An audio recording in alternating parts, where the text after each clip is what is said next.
नमस्कार। दैनिक जागरण के महत्वपूर्ण खबर में आप सभी का स्वागत है। आज हम बात करेंगे दैनिक जागरण की कुछ महत्वपूर्ण खबरों के बारे में। साथ ही एक यूपीएससी जो विगत वर्ष पूछा गया प्रश्न है उस पर भी चर्चा करेंगे। याद रखिएगा, दैनिक जागरण का राष्ट्रीय संस्करण है तो इसमें आप लोग को वही खबरें मिलेंगी जो आपके परीक्षा के पॉइंट ऑफ व्यू से इंपॉर्टेंट होगी। आशा करती हूँ कि आप लोग को यह खबर अच्छी लगे। धन्यवाद। तो चलिए देखते हैं आज की क्या खास खबरें, उन्हें हम एक एक करके देख लेते हैं।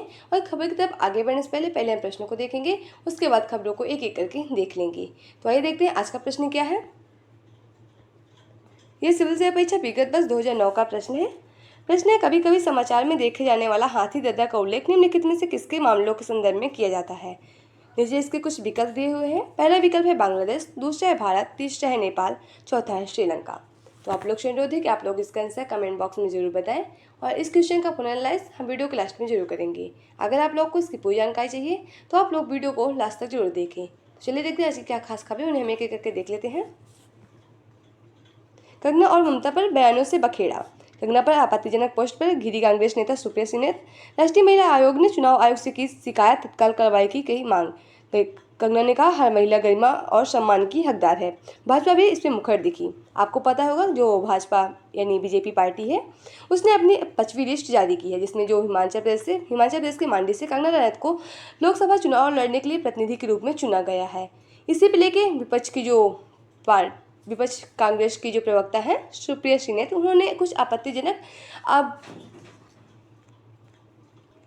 आशोभनीय टिप्पणी की है, कुछ घटिया ऐसी टिप्पणी की है जिससे लेके ये विवाद काफ़ी बढ़ रहा है। लेकिन बाद में उन्होंने उनसे माफ़ी भी मांगी कि ये जो टिप्पणी हुई कि मैं हमारा फर्जी अकाउंट बना के ऐसी टिप्पणी की गई है, मेरा अकाउंट नहीं, उस पर उन्होंने माफ़ी मांगी। लेकिन ये काफ़ी आपत्तिजनक बात नहीं कि ऐसे लेके किसी के ऊपर ऐसे बात, मतलब ऐसे भी बात ना बोले कि लोगों को उस पर दुष्प्रभाव पड़े। अब देख रहे हैं कि आजकल ऐसे आमतौर पर ऐसी राजनीतिक टिप्पणी देखने को मिलती है। लेकिन भारत की राजनीति में एक जो आपसी सम्मान की जो व्यवहार की होती है कि जो विपक्ष के लोगों को सम्मान करें, उनके चरित्र के बारे में, उनके पैसे के बारे में ऐसी कोई बातें ना करें, कोई अश्लील बातें ना करें। लेकिन अब वो खत्म हो चुका है, अब वो नहीं बचा है। तो सिर्फ लेके देखने ऐसे चल रहा है, लेकिन आप लोग के ज़्यादा इंपॉर्टेंट है नहीं, बस आप लोग ऐसे देखते रहिए। राजनीतिक खबरें हैं। आतंकी पन्नू का नया दावा, अरविंद केजरीवाल को दिए 134 करोड़ रुपए। 1993 में दिल्ली के बम धमाके के आरोपी भुल्लर की रिहाई को एक्स में धन देने की बात कही है। आतंकी पन्नू ने कहा कि खुद को ईमानदार हिंदू बताने वाले केजरीवाल बेईमान हिंदू हैं। अब देख रहे हैं कि जो केजरीवाल है उन्हें ईडी ने गिरफ्तार कर लिया है। उसी भी अब खुलासा हो रहा है कि कितने पैसे कहाँ से आए हैं, और जो भी जिस पे छापा मारी थी ईडी ने, उसी भी लेके बातें अब चल रही हैं। जम्मू कश्मीर में सितंबर के अंत तक होगा चुनाव। गृह मंत्री अमित शाह करें, कानून व्यवस्था से लेकर आतंक के मोर्चे पर अब जम्मू कश्मीर पुलिस आगे रहेगी।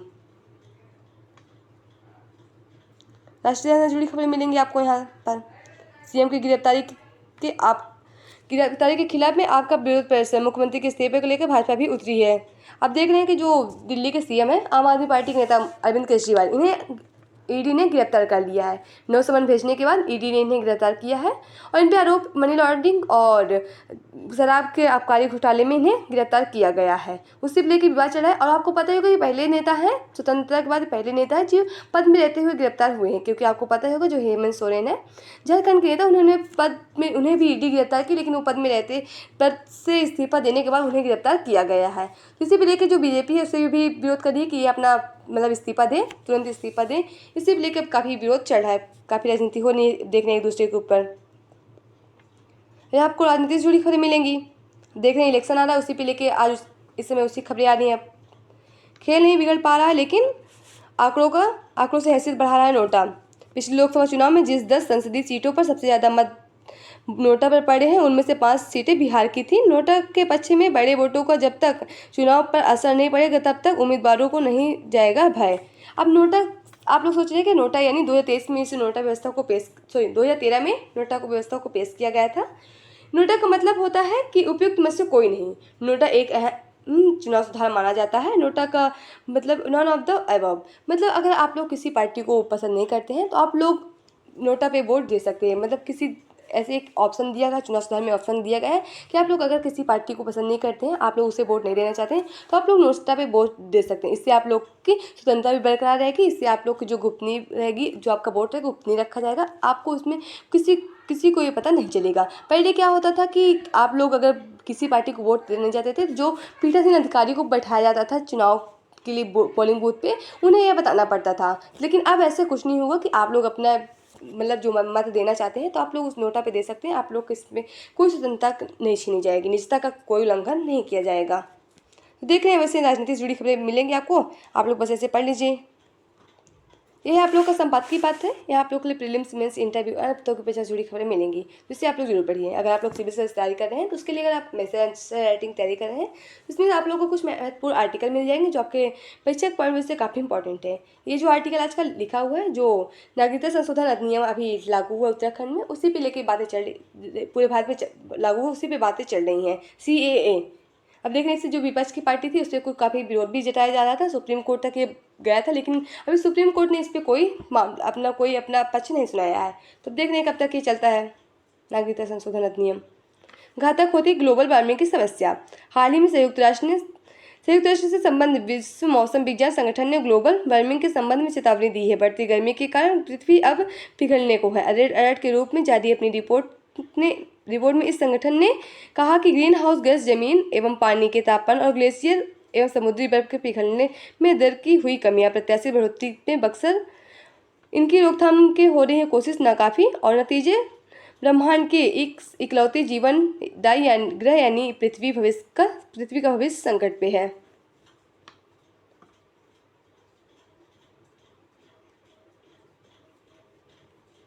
अब देख रहे हैं जो ये कांग्रेस के नेता हैं राहुल गांधी, वो कह रहे हैं कि अगर हमारी सरकार आती है तो हम मतलब जातिवार पूरी जनगणना कराएंगे। अब इसी पे लेके ये काफ़ी राजनीति को अपने ऊपर बढ़ा रहे हैं, उसी पे लेके लोगों को लोग लुभावन वादे कर रहे हैं कि हमारी सरकार आएगी तो हम ये करेंगे वो करेंगे। अब इसी देख रहे हैं राजनीति चल रही है ऐसे। मुंबई में रहते हैं एशिया के सबसे ज़्यादा अरबपति। अभी हाल ही में एक रिपोर्ट जारी हुई है, ह्यूरन रिसर्च इंस्टीट्यूट, इन्होंने अपनी एक रिपोर्ट जारी की है। और ये रिपोर्ट जारी जो एक कंपनी है, इंस्टीट्यूट है, ये शंघाई की एक इंस्टीट्यूट है। इस रिपोर्ट में सर्वाधिक अरबपति वाली राजधानी नंबर 1 पर मुंबई है, दूसरे नंबर पर बीजिंग है और एशिया के सबसे पहले स्थान पर मुंबई का है। इसमें 92 अरबपति रहते हैं। पूरे विश्व में सबसे ज़्यादा अरबपति जहाँ रहते हैं वहाँ न्यूयॉर्क में है, दूसरे स्थान पर लंदन है और तीसरे स्थान पर मुंबई है। वर्ल्ड में तीसरे स्थान पर और एशिया में पहले स्थान पर मुंबई है। न्यूयॉर्क में आपको यूनेस्को मुख्यालय देखने को मिलेगा और जो न्यूयॉर्क है ये हडसन नदी के किनारे स्थित है, जिसके बारे में आप लोग जानते रहिए। न्यूयॉर्क काफ़ी आप लोग से परीक्षा में काफ़ी बार पूछा जा चुका है कि न्यूयॉर्क किस नदी के किनारे स्थित है, तो हडसन नदी के किनारे स्थित है, इसके बारे में आप लोग जानते रहिए। यहाँ आपको अंतर्राष्ट्रीय जुड़ी खबरें मिलेंगी। अरुणाचल प्रदेश के बाद आप फिलीपींस पर भारत चीन में जुबानी जंग। विदेश मंत्री जयशंकर बोले राष्ट्रीय संप्रभुता के मुद्दे पर फिलीपींस को भारत का पूरा समर्थन है। आपको पता होगा जो अभी हाल ही में जो हमारे विदेश मंत्री 2 दिन के लिए दौरे पे गए हैं मनीला, वहीं पर उन्होंने फिलीपींस की संप्रभुता की बात की है। और आपको पता है कि चीन है जो कि अभी अरुणाचल प्रदेश को कुछ दिन पहले अपना हिस्सा मान रहा था और वो अभी फिलीपींस को अपना हिस्सा मान रहा है, उसी पे लेकर अभी बात चल रहा है। वैसे तो भारत सभी देशों को संप्रभु के समर्थन पर रहता है, लेकिन ये फिलीपींस को ज़्यादा खुलकर इसका साथ दे रहा है। साथ ही उसने जयशंकर प्रसाद ने फिलीपींस के साथ राजनीतिक सुरक्षा व समुद्री सहयोग, कारोबार, निवेश, डिजिटल और सप्लाई चेन जैसे मुद्दों पर भी सहयोग की बात की है। वैश्विक कंपनी भारत और फिलीपींस दोनों को China+1 मैन्युफैक्चरिंग क्षेत्र में चीन के अलावा एक और देश की सुविधा स्थापित करने एक नीति के तहत अहम देश मानने को तैयार है। अब देख रहे हैं कि ये भी विवाद चल रहा है काफ़ी।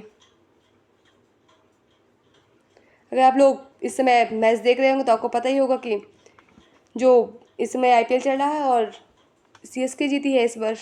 CSK और गुजरात टाइटंस के बीच चला था मैच, तो आप लोग को पता ही होगा इस सबके बारे में। यहाँ आपको जनरल से जुड़ी और इम्पॉर्टेंट खबरें मिलेंगी, तो इसे आप लोग जरूर पढ़िए। परीक्षा के पॉइंट से काफ़ी इंपॉर्टेंट खबरें मिलेंगी। दुनिया के सबसे भीषण विमान हादसे में गई 583 लोगों की जान। 1977 में आज ही के दिन स्पेन में टेनेराइफ के रनवे पर 2 बोइंग 747 आपस में भिड़े। इस हादसे में 583 लोगों की हुई मौत। इस विमान में इतिहास की सबसे भीषण दुर्घटना मानी जाती है। खबर संचार और कोयले की वजह से कम निश्चितता हादसे की मुख्य वजह मानी गई है। मस्तिष्क संरचना में होगी बेचैन व्यक्तियों की पहचान।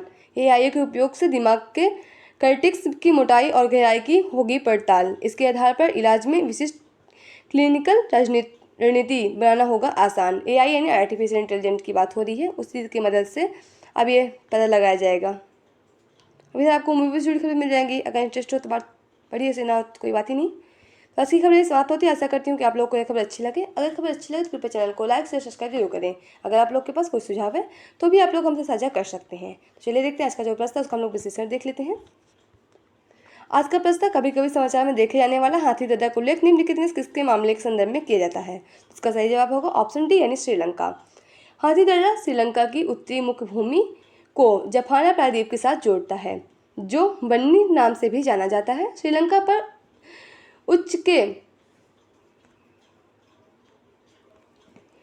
पर डचों के कब्जे के दौरान हाथियों का निर्यात कर्नाटक से किया जाता था, जो जाफना प्रायद्वीप से दूर स्थित द्वीपों में से एक था, और हाथियों की वार्षिक बिक्री भी जाफना में आयोजित की जाती थी। देश के अन्य हिस्सों में से पकड़े गए हाथियों को इस लैगूर को पार जाफना प्रायद्वीप में ले जाया जाता था, जिसके कारण इसे हाथीदह नाम दिया गया। तो इस तरह आज की खबरें समाप्त होती है। आशा करती हूँ कि आप लोग को ये खबर अच्छी लगे। धन्यवाद।